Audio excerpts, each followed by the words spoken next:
Some had the talent, some had the look, some had everything except timing. Today, we're getting into 10 wrestlers who came close to greatness, but never smashed through the glass ceiling. This is No DQ, No Respawns. Welcome back. Sometimes it isn't enough to be a great worker. At number 10, Mr. Kennedy. Yeah, Mr. Kennedy, during his initial WWE run and, you know, then after, he was always a guy that felt like he was so close to taking that leap. Yeah, he always did. He had everything. The entrance, he was, the microphone dropping from the ceiling. Yeah, dude, that was great. Like he had heat, like he had genuine heat. Like he was a pretty good heel. I remember like his work with, he like early in his career, he was working with Undertaker and Kane with MVP Yeah, during those SmackDown shows and stuff.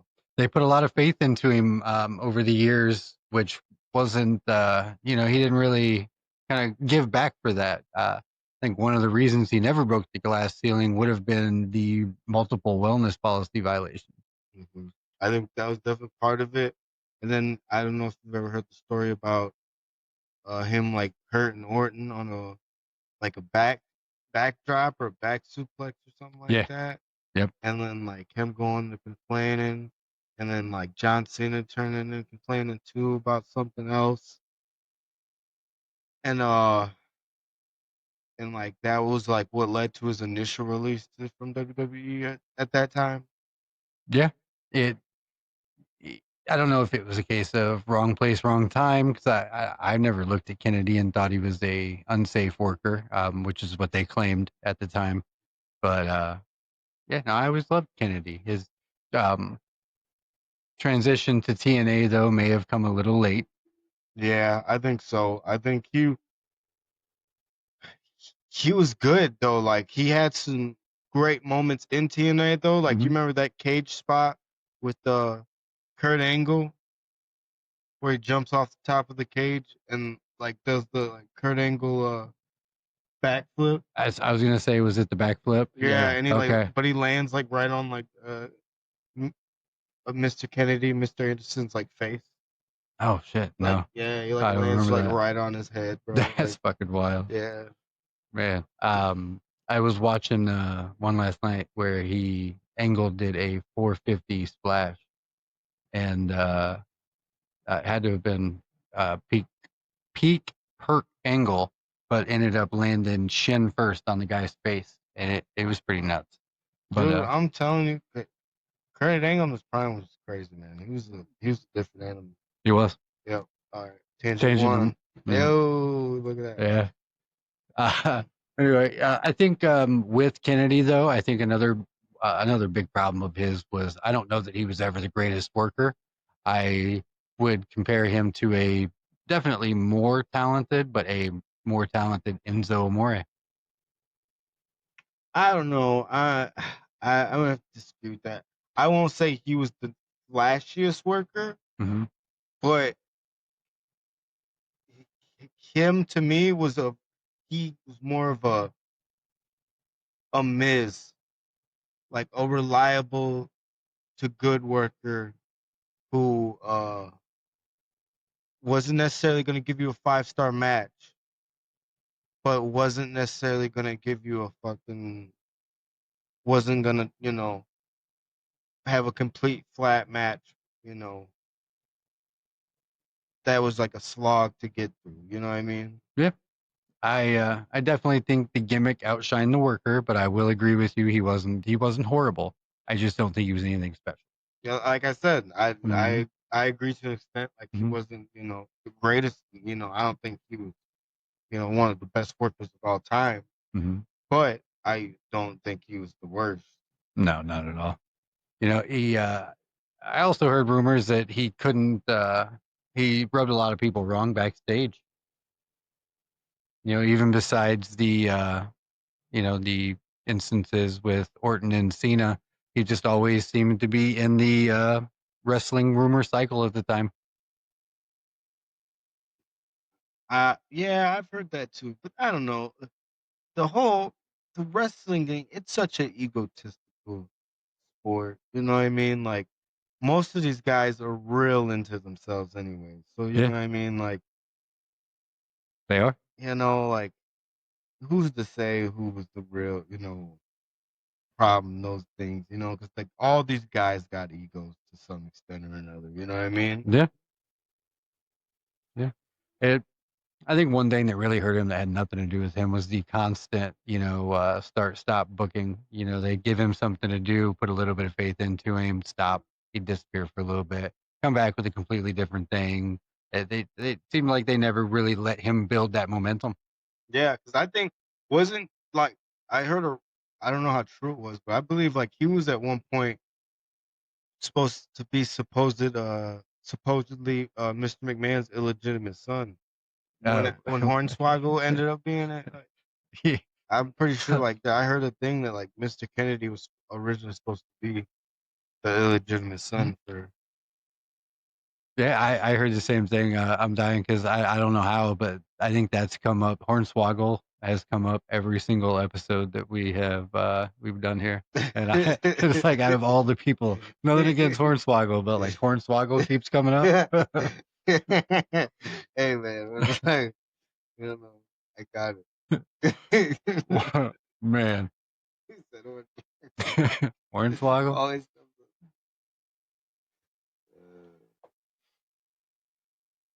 up. All right. So for number 9, we have Shelton Benjamin, the gold standard. Look, and I know I kind of trashed Mr. Kennedy there, but I don't have a bad thing to say about Shelton Benjamin here. He was somebody who, that from the moment that I saw him, like I wanted this dude to succeed. Shelton was great.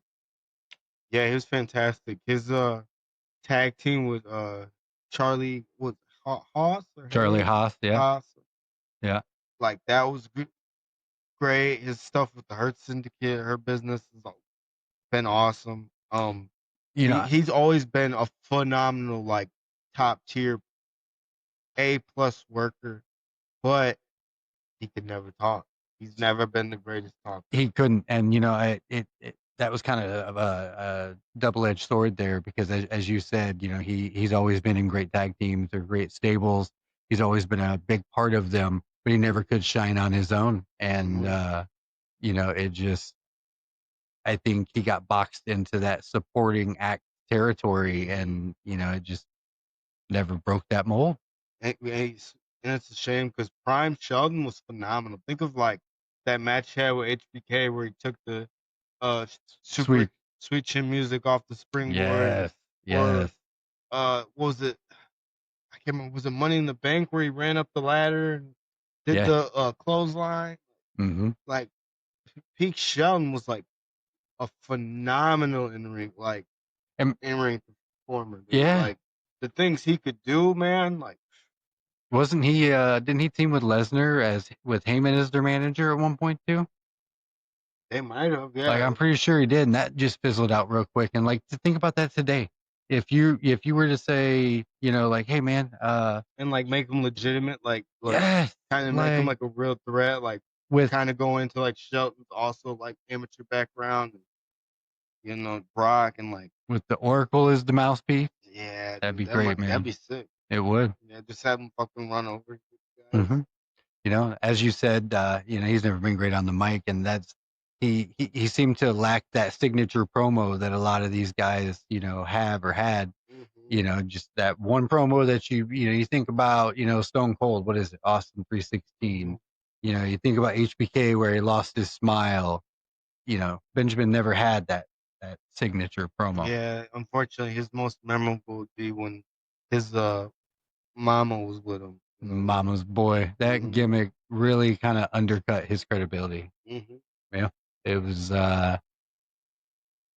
like really like what were they thinking? Like this is gonna get him over? I don't know, It almost seems like a punishment. man. I think he's part of it was like he suffered from WWE. Like it was such a the ruthless aggression era was like so filled with new hungry guys and like guys that were still around. You know what I mean? Like Yeah. he kind of came up in a rough barrel.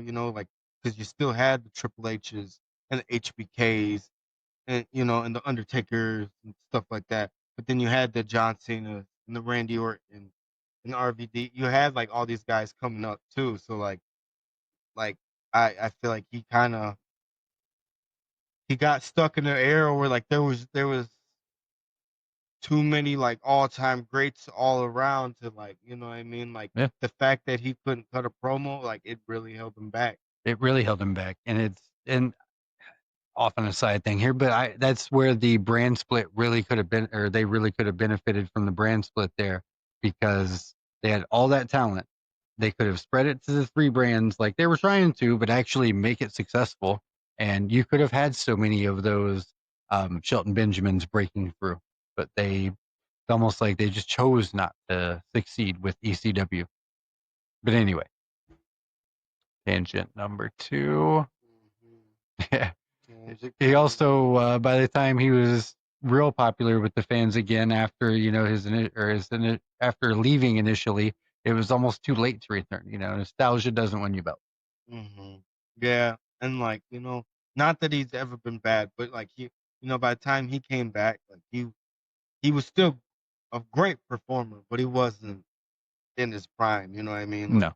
he was still better than probably like 75-80% of guys, but he wasn't that Shelton anymore. You know what I mean? Hmm. Because that prime Shelton, like that was a different type of athlete. It was, he did have a couple of injuries, and it always did seem like anytime he would get a little bit of momentum, he'd end up in a brand split, and end up on another brand and just lost in the shuffle. But yeah, he was another guy. In the right environment, could have went all the way. Yeah, you know. At number 8, we have Scott Hall. I think there's a lot of reasons why. I think a lot of people would actually say that Scott Hall did break that glass ceiling, but I think a lot of people forget that he never held a main event singles title in his career, and I think that's sad. Yeah, Um, which it's honestly absolutely crazy to think about. If you think about Scott Hall and like how over he was, like that's insane to think that he was never a world champion in WWE or WCW.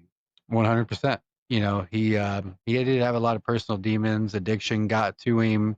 I think people may have even been scared to book him as that main event guy because he was seen as not reliable, a lot of times during his career. But I would have loved to have seen Scott Hall with that WWE, WWF, or WCW main event, or championship title. hmm Like, yeah, even Scott Hall in like 2002, 2003, like when they came back as the NWO, he was still like super over.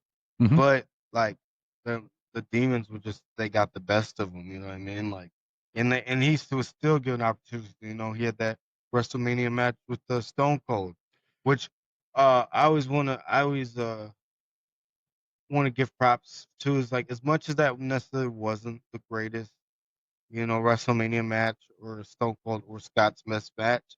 The way he hit that stunner was pretty fucking crazy. I No, always remember that moment. that's the coolest stunner animation for any wrestling game I've ever played. That will always be the Yeah, best way to take a stunner. yeah, that Scott Hall stunner was fantastic. I love Yeah. that. He never really, and obviously I don't know Scott Hall, didn't know Scott Hall, but he never seemed like somebody who really cared too much about being that one, like that, the number one guy. He was Mm-hmm. comfortable being the number two, number three guy as Mm-hmm. long as he made his money. And I think that, I don't want to say held him back, but if he would have been more forceful about it, maybe he would have ended up with Right, it. I think so. 'Cause you hear all the time how wrestling's like a ruthless business, and it's a very backstab, like competition, get to the top type of thing. Yeah. And if you don't really care about that, and you're like willing to sidestep, because like most time, Scott, like he might not have been the champion, but one of his guys were, whether it be Triple H, Kevin Nash, Shawn Michaels, like you know what I mean. One of the guy, like one of his clique members was on top. So, he was always riding good, Yeah, so it was never yeah, like he was ever in jeopardy of getting cut or like so like I can kind of see getting was I guess complacent, you know what I mean? yeah, Like yeah. I think a lot of the injuries, a lot of the drinking, the drugs, I think they took a lot away from his career. But yeah, I think he was never he missed a lot of major runs due to the absences for rehab and stuff like that. Management didn't trust him, but like you said, one of his guys always had the belt. He was never in any danger of losing his job. He was complacent. mhm. It's like and even at his worst, Scott Hall was always open. Like Scott always, was like never not a draw, you know what I mean? Like yeah. Scott Hall was like the bad guy gimmick was like there'll never be another one of those again. You know what I mean? Like What was it? Bad times, bad times don't last, but bad bad guys guys do. do. Yeah, Hmm. that's And he's definitely going to live long in people wrestling fans' memories. absolutely. At number 7, Sabu, the human highlight reel before YouTube existed. He sure was. Sabu was just absolutely crazy. Just putting his body on the line, whether there were 13 people or 30,000 people. But Yeah, dude, like some of the stuff he was able to do early on in his career and like some of the moves like I seen like just from like highlight tapes, like it was crazy. yeah, it was. He did seem to often have authority issues. He didn't really want to be told what to do. I feel like that definitely held him back over the years. And I feel like by the time he got to like WWE, like a lot of what made Sabu was kind of like gone. Like WWE was gonna allow, you know, a lot of that stuff, and he was also, you know, kind of past his prime a little bit. Still a good worker by that point, but Yeah. wasn't the Sabu of old. No, he sure wasn't. His mic work definitely, wasn't the greatest. Hmm Constant injuries from his own, like I said, putting his body on the line. He was constantly injured, held him back throughout the years. He was always booked as a novelty, though, rather than an attraction, I guess I would say. I could agree to that. Yeah, he was, but man, he was great. You never like you knew if you had Sabu, you were bound to witness something crazy. Yeah.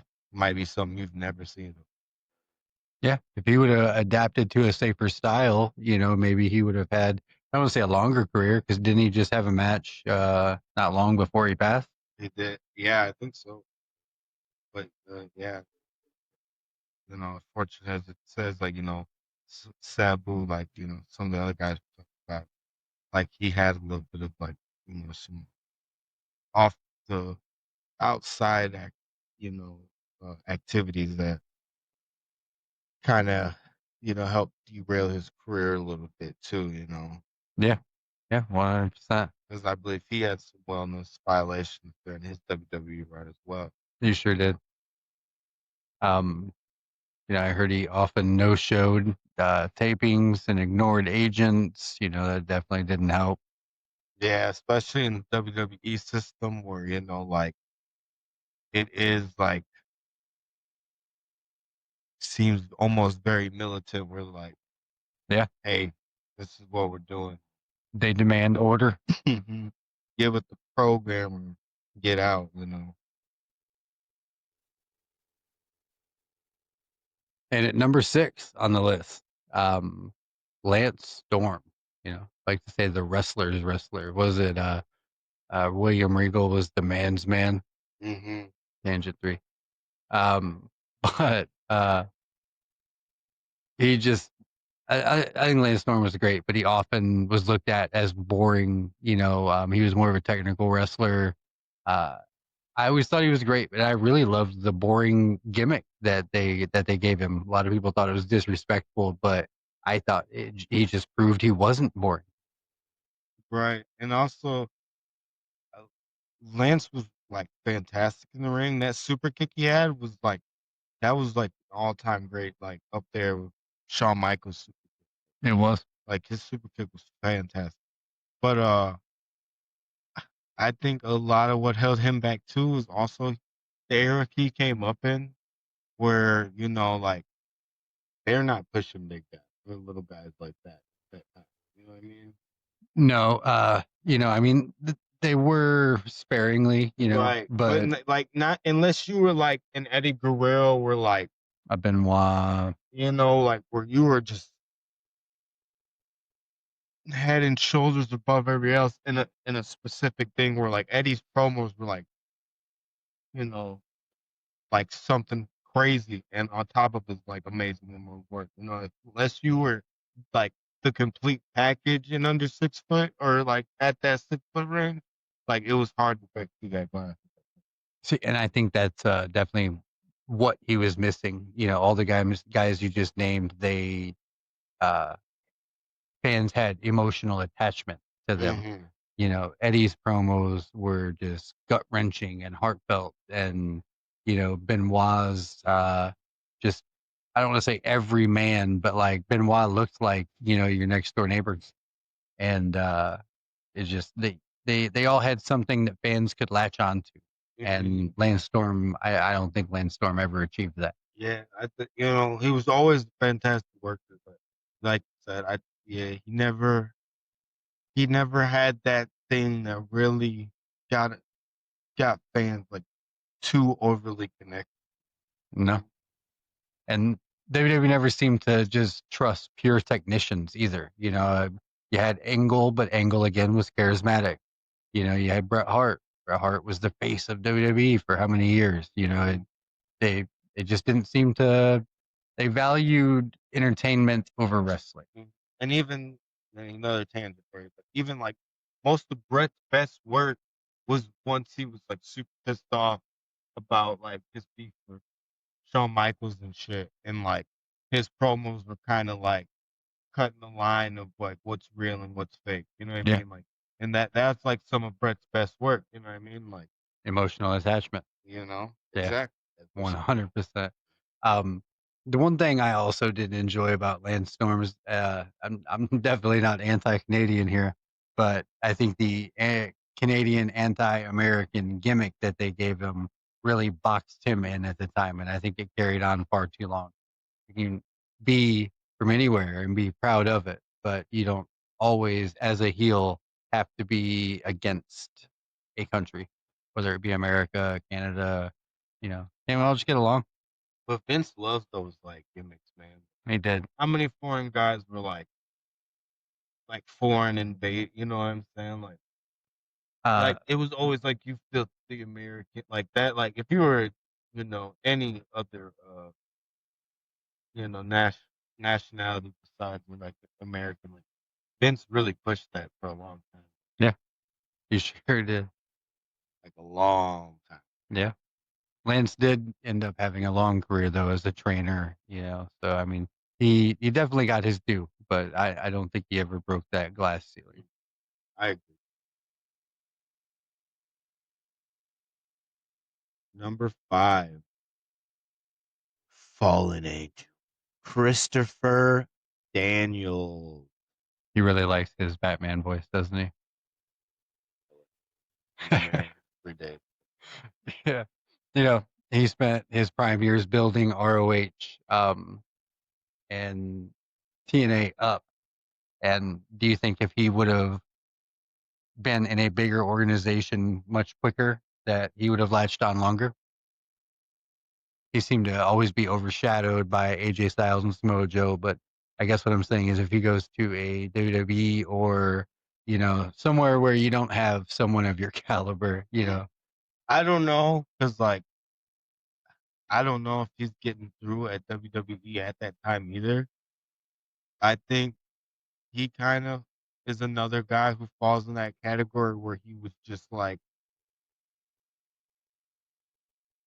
unfortunately he fell in an era where there was too many all-time greats around him. Mhm. Because Christopher Daniels, he's great, and like the Fallen Angel gimmick, I actually love. Like that was super cool. It was great. You know, like during its peak, the Fallen Angel gimmick was awesome. Like I like really dug it, Mhm. actually, and like he was a fantastic worker. But as great of a worker as he wasn't AJ Styles, and he wasn't Samoa Joe. You know what I mean? And he wasn't Kurt Angle. You know what I mean? It's, no, he wasn't. You know But what I mean? I would agree or argue that he is on the level of Samoa Joe. Not Kurt Angle or AJ Styles, but I have to argue with you there. I I I agree, I but he love was Samoa Joe. no, not even that he was, but he wasn't over like Samoa Joe. Oh no, You no, know what I mean? no, Like Samoa Joe, over, he was. like to the extent like like I thought Samoa Joe when he was gonna come WWE, if he came during his prime, I'd have thought he would have been like WWE champion, like Yeah. off rip, like he was Samoa Joe was built super like strong. You know what I mean? Hmm. Yeah, he was. I always had really high hopes for Samoa Joe, and we talked about adding him to the list because he's another one that really never broke the glass ceiling. But you know, he definitely was outshined by both of those guys. Um, and I always liken him to like a movie, like an actress who prefers to do indie films rather than the mainstream stuff. He had a lot of loyalty to indie companies and often preferred that creative freedom over big money offers. Right. And I think, he was always like one of those guys we talk about, the guy that worked with the guy, you know what I mean? Yeah, Like his rivalries with like his match with AJ Styles and Samoa Joe at was it Sacrifice? I can't remember exactly. But like that triple threat match they have, Yeah, that one's like super iconic. Like yeah. it's one of TNA's like Put greatest TNA on finishes the ever map. ever. Yeah. You know what I mean? Hmm. So like he's great. And then like in the fact that he was never like a world champion until like just recently and like last year when he was like Ring of Honor world champion or whatever it was. Like it's a shame, you know what I mean? Because he like was a great worker, and it's crazy that like he was never really a world champion, and then he had these bigger promotions.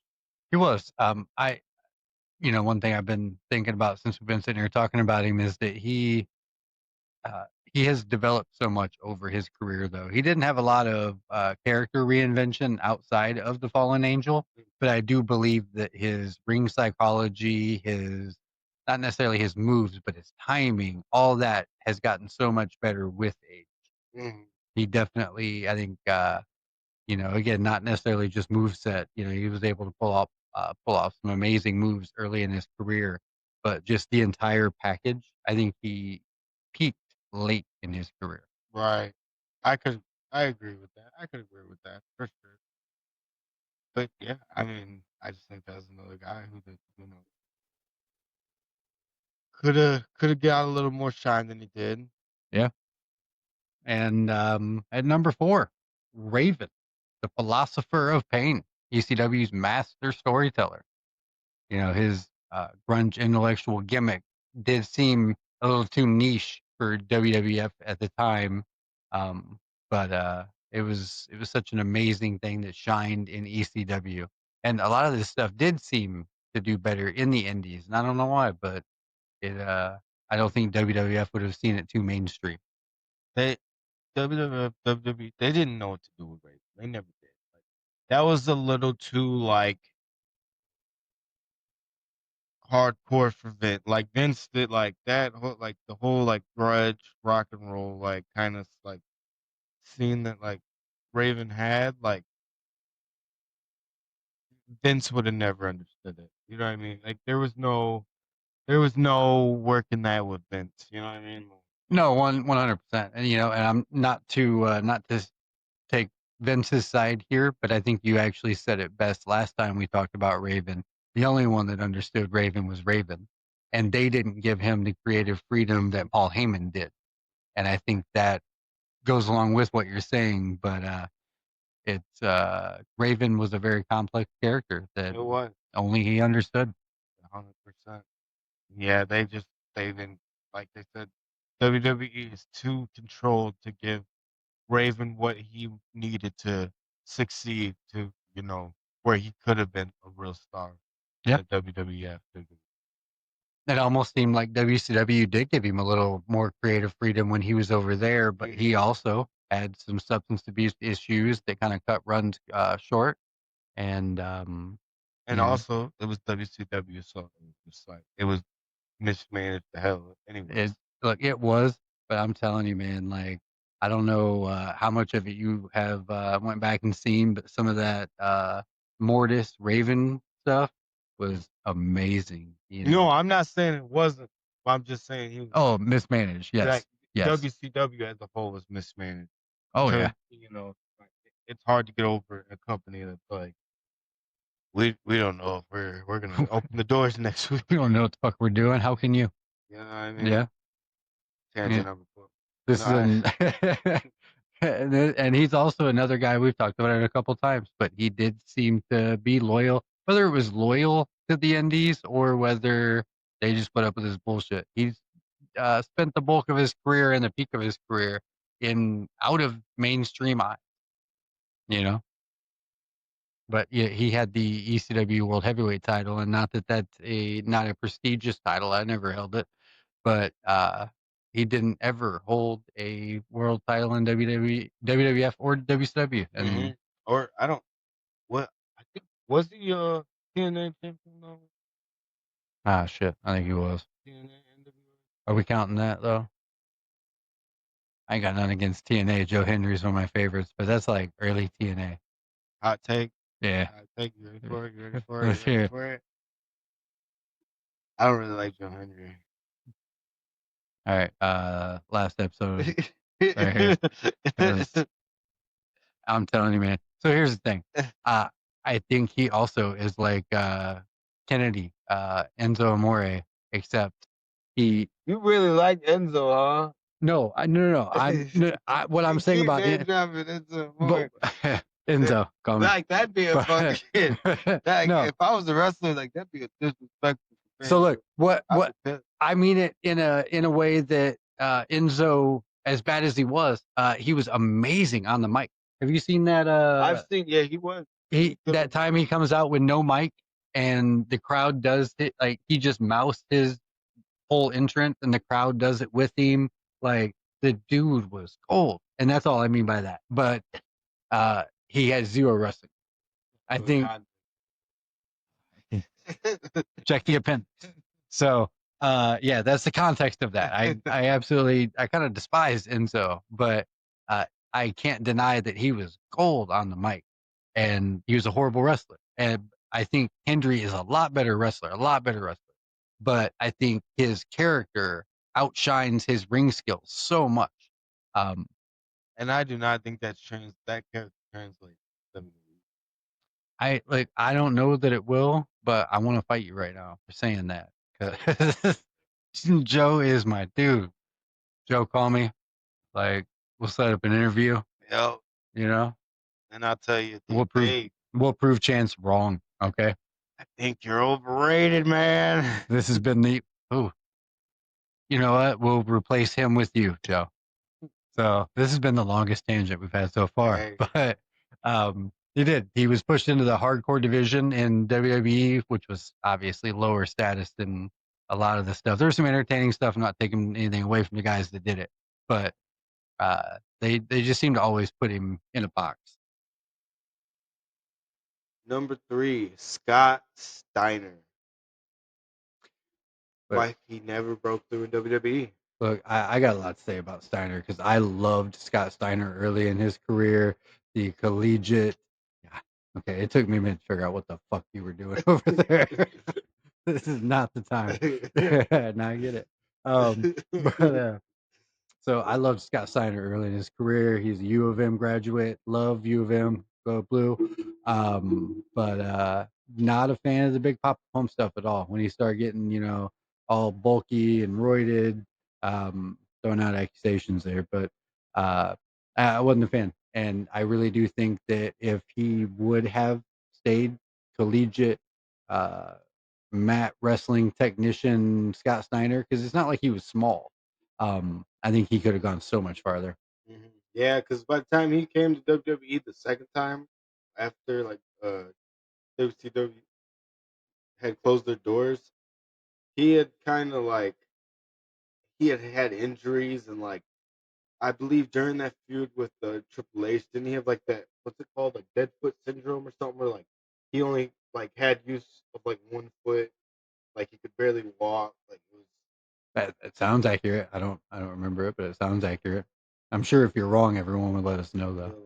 Yeah. It's something like that. Don't quote me on what it was exact the injury, Don't but quote Chance on his facts, yeah, okay? but like he had something going on where like he did, either couldn't use one of his legs or like only had like 60-70% mobility, something crazy like that.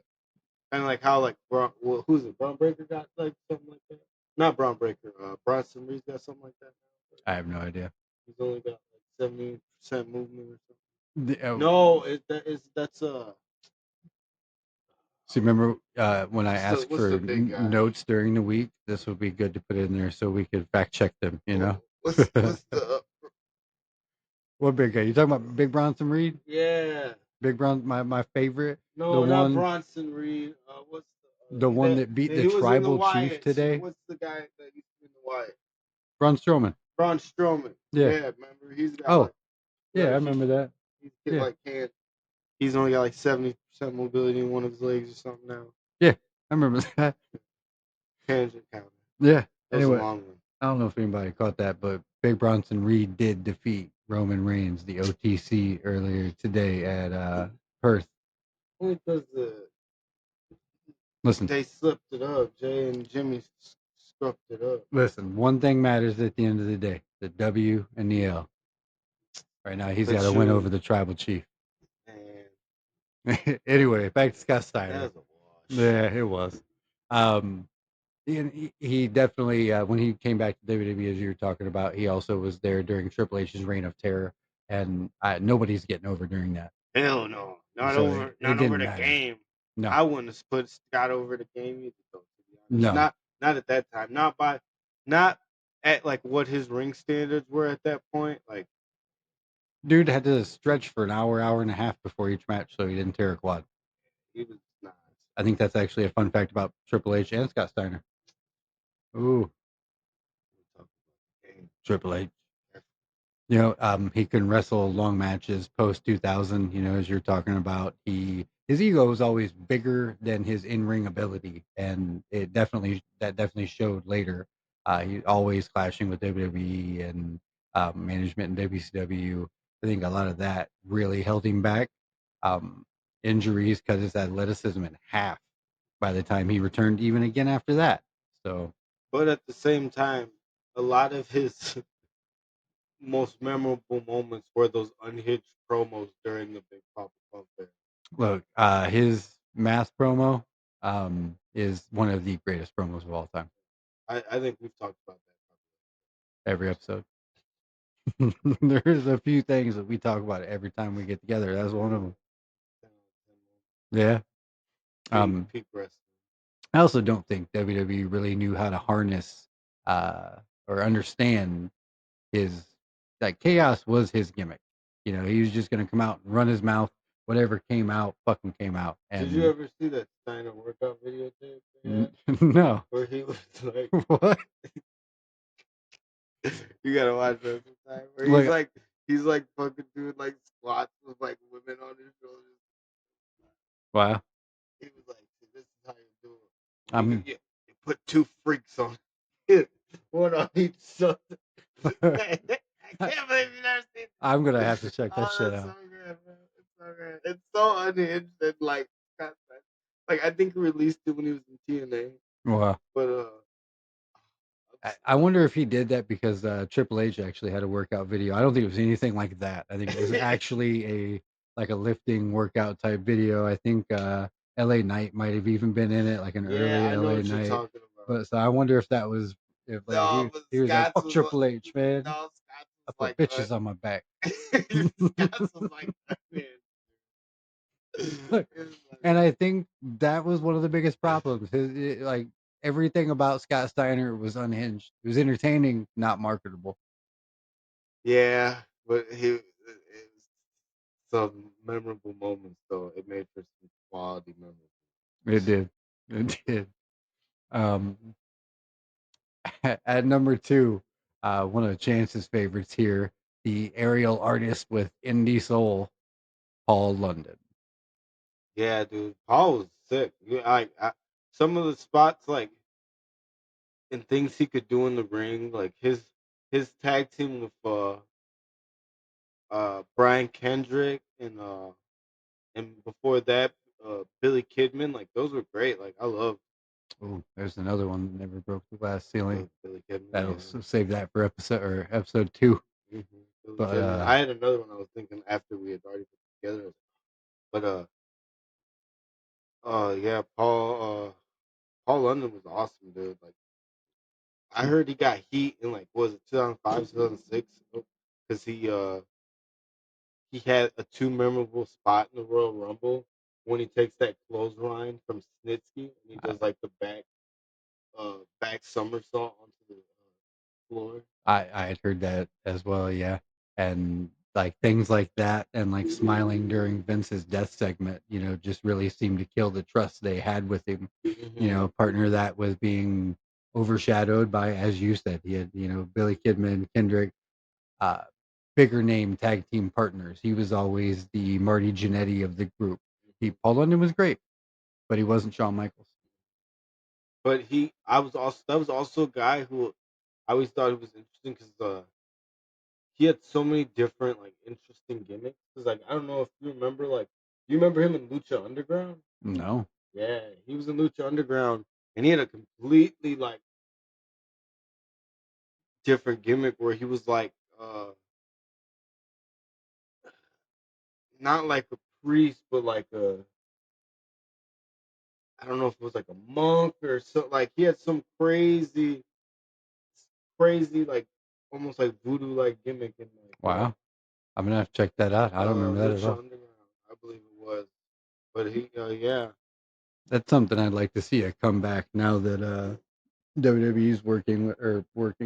They have AAA and Conan. I'd really like to see a Lucha Underground come back. Lucha Underground It was dope. that was a really cool time. Yeah. Um, I think another thing that killed London was he was constantly in comedy sketches. He was never taken really seriously. He was Mm. never really given that big shot. And I feel like he had a good look too. Like he was a nice, like good looking guy. Like you know what I mean. Like I feel like he could have been like a really solid face. Yeah, You know, one given the hundred right percent. opportunity. Mm-hmm.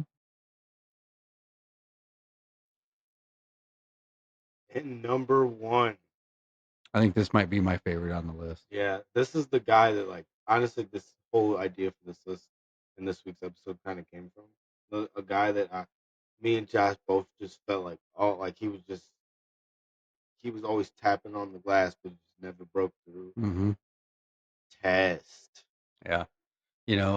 I think a lot of people might say that, he died too young to put on this list, that he never broke the glass ceiling, but I think he was with WWF long enough and had enough, main event time there that you could say that he deserved that maybe not main event, but um, that upper mid card main event feuds. And, he had some with Triple H with the wedding with Stephanie, but they just didn't really seem to know what to do with him after that.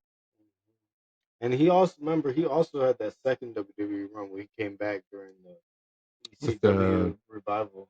hair with the haircut, Yeah, but he was flat like, top or whatever. yeah, and he Hmm. was like super juiced to the gills, like, Yeah, and yeah, ooh. substance abuse issues again. Seem to destroy this trust with management. Never had a truly defining feud test besides the Triple H Stephanie McMahon drive through wedding. That was crazy. By the Mhm. way, like you couldn't really do that in Vegas, right?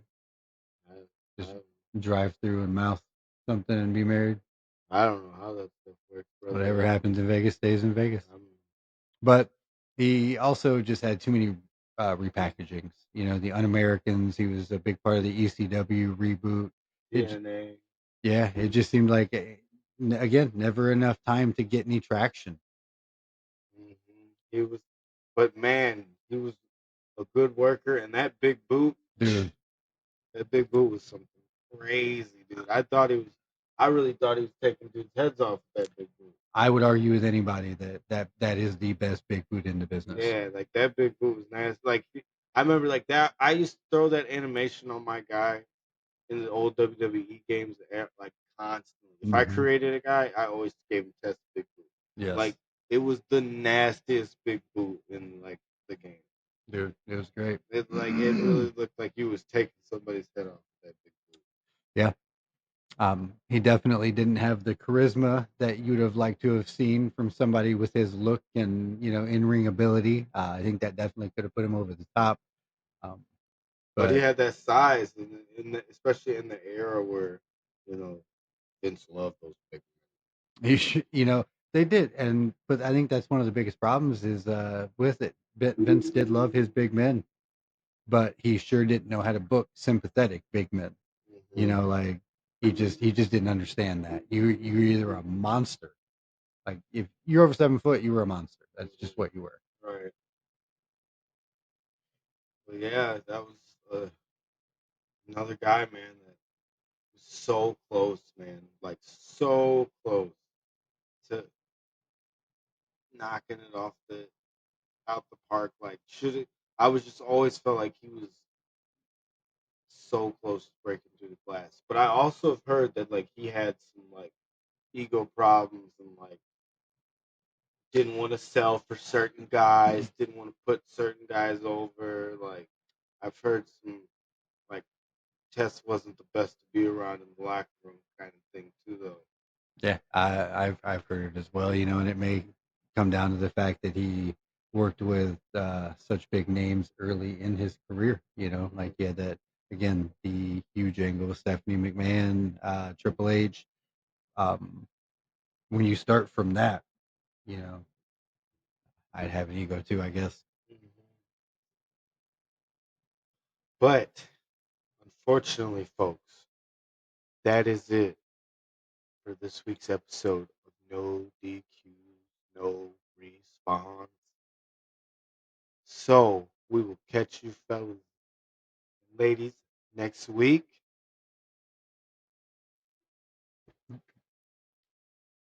Did our list meet your expectations? Do you have any other choices? Let us know in the comments. Make sure to like, follow Instagram, Facebook, YouTube, YouTube, Spotify, Spotify, all of them. Twitter.